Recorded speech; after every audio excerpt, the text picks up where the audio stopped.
Cobb TV. Watch your life make sense.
Hello again, and welcome to Cabala Revealed. I'm Tony Kosinec. Because Cabala deals with the connection that a person has to the upper forces, to the spiritual, to the Creator, it's generally thought of as being a religion. Now, it's not a religion, but it's associated that way because religious people believe in the existence of the Creator. They have a kind of a relationship with the Creator through prayer. And they also do things, actions that they feel that they are assured by their tradition are what the Creator requires of them. And by doing these things, a relationship of closeness is built in the context of religion. So, if they have all these things, a relationship, the existence of the Creator, actions to bring them closer, well, what else could there possibly be than that? Well, really, there isn't more than that. It's just a question of how that is done, the paradigm in which that occurs. Cabala is not a religion, it's a method. It's actually a science. It's a way of establishing a direct relationship with the Creator. And it uses similar components as the religious approach does, but its paradigm is completely different. The difference comes in whether a person approaches these very same elements with the goal of internality or externality. And Cabala describes a process that is considered to be internality.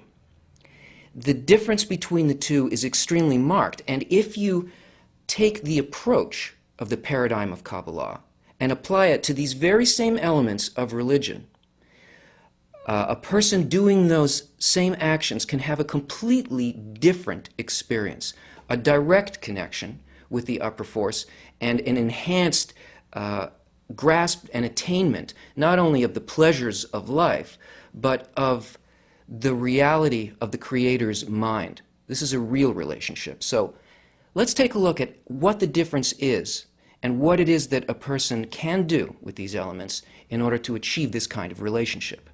We are going to read from an article by Rav Michael Lightman called The Difference Between Cabala and Religion. In this article, he points out the precise difference. It's a small thing, but the insight is life-changing. He says, religion assumes that the Creator changes his attitude to the person depending on the person's actions. The science of Cabala, however, states that the upper force is invariable and the actions of a person can in no way affect it. Instead, the person's actions can change himself. He will be able to perceive the upper governance differently if his own changes are aimed towards greater resemblance, he will be able to perceive the Creator as kind and good. By increasing the difference between his properties, which are properties of reception, and those of the Creator, which are properties of bestowal, he will feel the Creator's attitude as more negative. When we look at where we live, look at the environment that surrounds us, we can see that we are completely dependent on the environment. It can do anything that it wants to us. There are huge forces out there that we try to understand. We try to learn about them through science, and to the degree that we can control them, we do. We do everything we can to control them because they're awesome. And when we find that we can't control them, then we try to take another approach. We try to cut a deal with them. We ask for things from them. We make a kind of sacrifices. We try to take actions that we think will have some kind of an effect on these forces that we can't control directly. All of this deal-making really amounts to what you could call prayer, because we relate to everything that we see according to how we understand things. And we believe that nature responds like we do. That is, if we do something nice to a person, that person will probably do something nice back to us. This is how we see things out of our nature. This is a quality of our egoism. And because of this, we look at the laws of nature that we don't understand, and we suppose that the law of nature also acts egoistically. If I do something good to it, it will do something good to me. That's because we're egoists, and everything that we see appears to us in that form.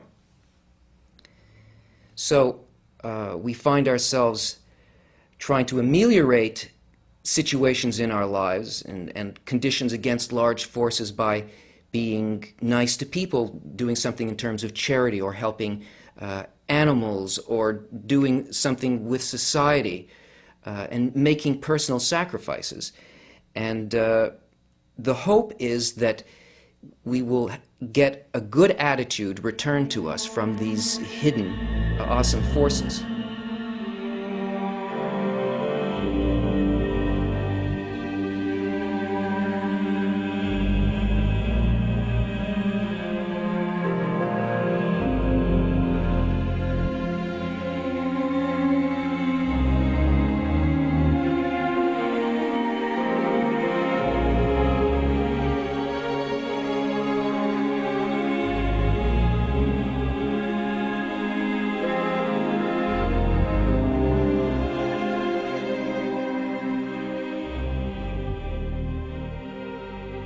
There are many expressions in the Kabbalistic texts indicating the invariance of the Creator's attitude towards the created beings.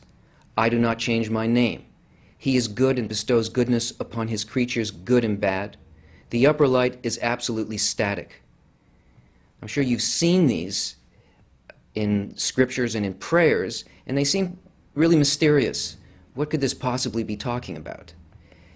What it speaks about is that the quality of the Creator, this quality of bestowal, is not something that changes. It's not something that we can ask to change. And it always functions in exactly the same way, always doing exactly the same thing. It's what's called that the light is at rest. It's also what the meaning of Shabbat is. Shabbat is considered to be the highest connection with the highest state that a man can reach in this world and above this world, a connection with the world of Absolute. And this is considered to be a state of rest. What does rest mean?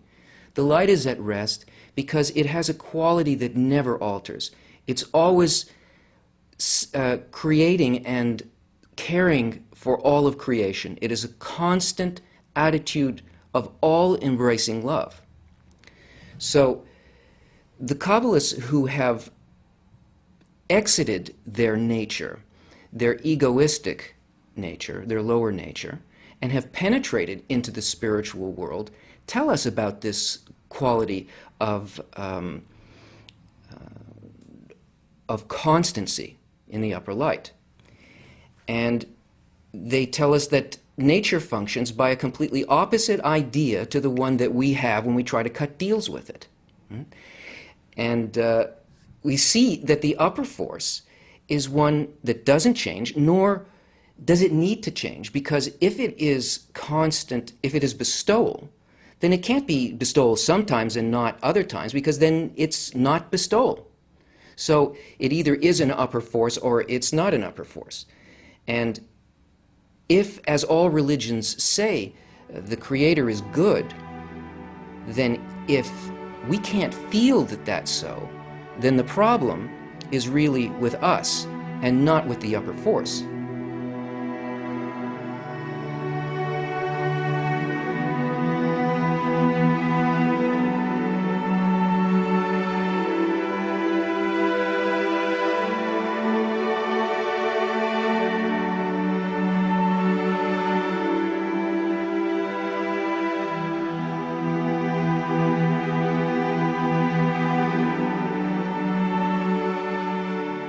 Therefore, a prayer is called self-judgment or self-analysis. This is when a person does not appeal to the Creator, but judges himself instead and analyzes himself with regards to the upper invariable force. As the person changes, he corrects himself relative to the invariable and absolute Creator. This attitude towards himself and towards the Creator constitutes the difference between Kabbalah and religion.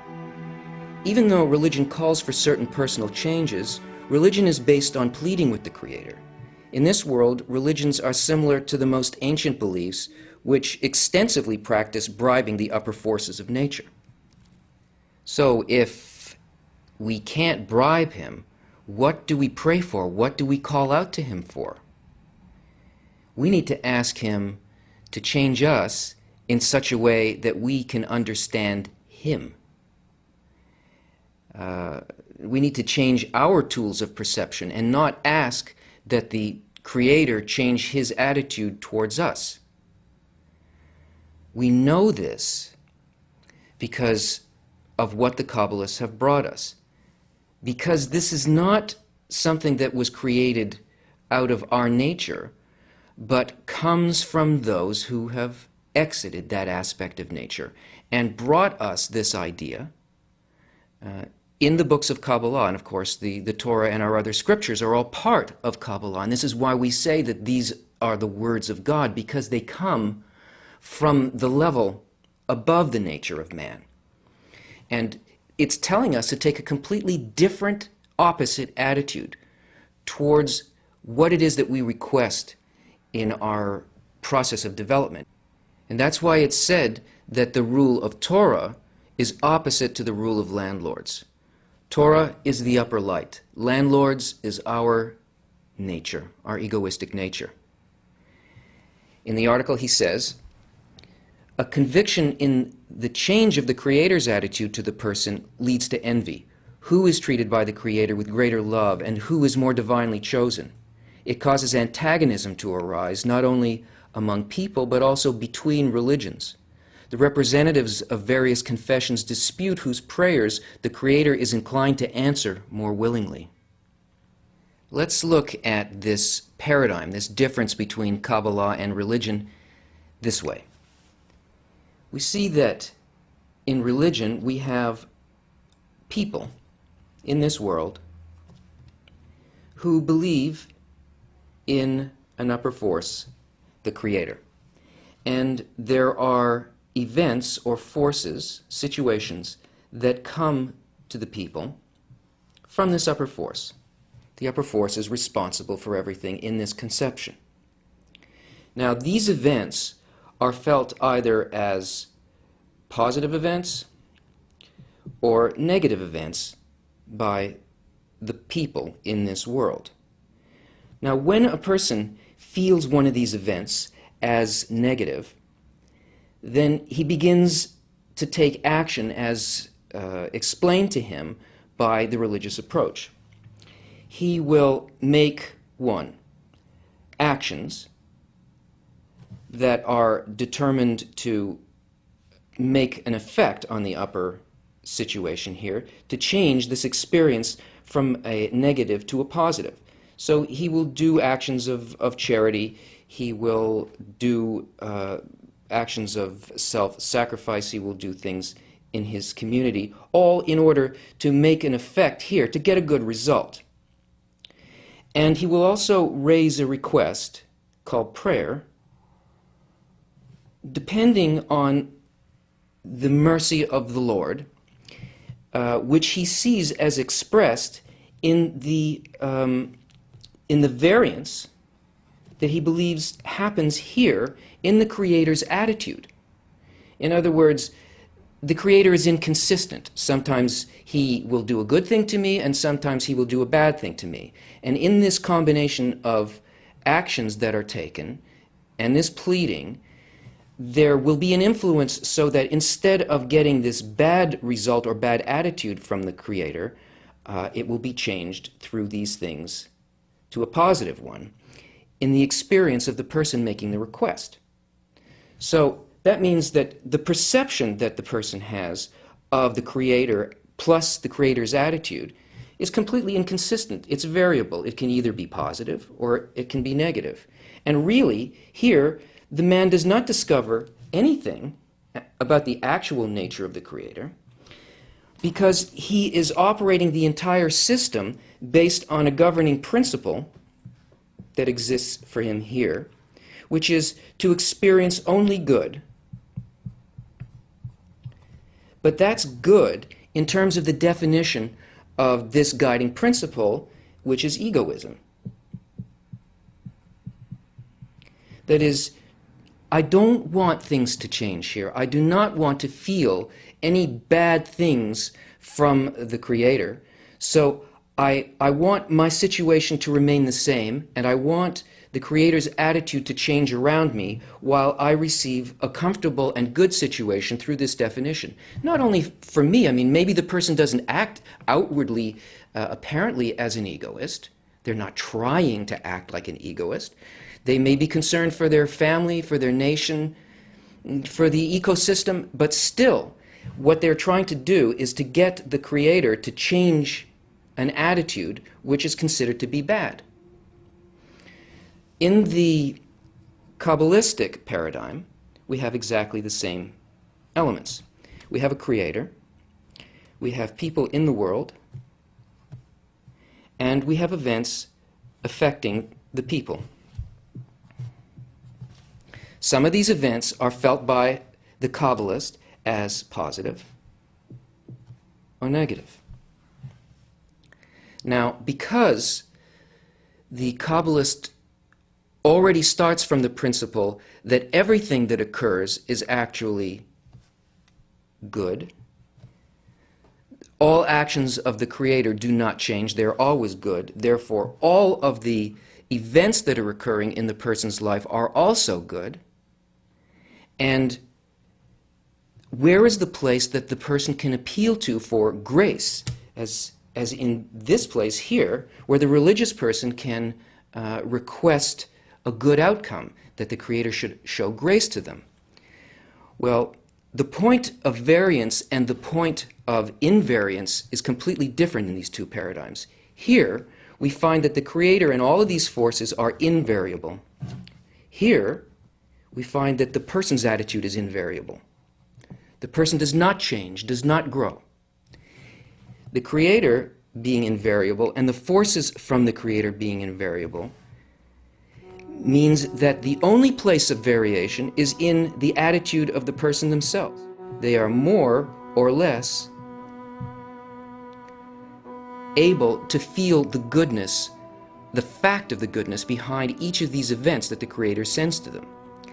And because the prayer that the Kabbalist raises is a prayer to understand both the invariability of the events and the very thought behind it, it's working by a completely different governing principle. This governing principle is the thought of creation that determines why everything that happens is good. So the person is continually raising a request to make him understand how everything here is good, and as a result, the person themselves rises in their understanding to see how every apparent outward event, looking good or bad, actually is just another expression of the invariably good intention that comes from the Creator. So as a result, an intimate knowledge is created for the person through this attitude. That is, the man changes, the man rises. And this is a constant dynamic, whereas here, this is a constant stasis. In other words, this is called by Kabbalists the holy still, the sacred still. Not because it is not connected to the holy or the sacred, but because it has no desire to actually change. So its prayer does not change the reality of the person. This prayer only gives a person, it's a kind of psychological trick that gives us a kind of a peace of mind that says everything is okay, whether or not I really understand how the laws of nature function or what the Creator's actual attitude is. It allows me to feel comfortable, to say everything will be okay in the future, in another world, in another life, and please don't change anything in my surroundings, but you serve me because the worlds were made for man. Yes, the worlds were made for man, but the worlds were made to raise man through all of the various worlds until man would achieve the thing that the Creator intended for him. That is, to be equivalent with the Creator. And it's only because Kabbalists have used this method and have risen to this level that they were able to give us the scriptures and the instructions that we now read with this egoistic point of view. This is the true meaning of what they have given to us. And this is the way that we can achieve the same things that we find in the scriptures.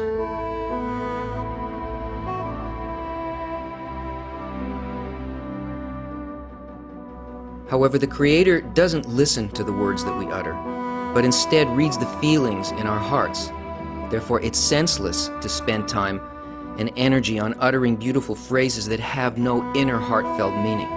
The only thing required of us is to strive towards the Creator with our whole being, to understand the essence of our desires, and to ask the Creator to alter them. Most important, we should never stop communicating with the Creator. Join us again.